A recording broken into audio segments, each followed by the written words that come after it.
சௌந்தர்ய லஹரி ஸ்லோகம் 60. தேவியோட மதுரமான சொல்லோசை. இந்த ஸ்லோகத்தை சொல்வதால் கிடைக்கும் பலன். வாக்கு பலிதம், ஊமையையும் பேச வைப்பது. இந்த ஸ்லோகம் வாக் தேவியான சரஸ்வதி அமுத பெருக்கின் இனிமையை ஒத்த தன்னோட வாக் விலாசத்தால் தேவியை மகிழ்வித்து கொண்டிருக்கையில் அந்த அமுத பெருக்கு வெளியே சிந்தி விடாதபடி தன்னோட காதுகள் அப்படிங்கிற பாத்திரத்துல அதை நிரப்பி இடைவிடாது பருகி கொண்டிருக்கும் தேவியானவள்.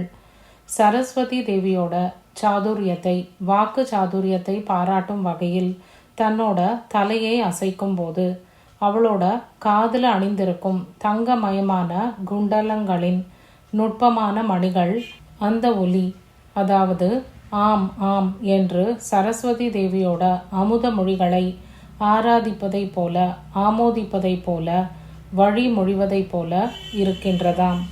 சரஸ்வத்யா சுக்திஹி அமிர்தலஹரி கௌஷலஹரி பிபந்த்யா சர்வாணி ஸ்ரவணச்சுலுகாப்யாம் அவிரலம் பிபந்த்யா சர்வாணி ஸ்ரவணச்சுலுகாப்யாம்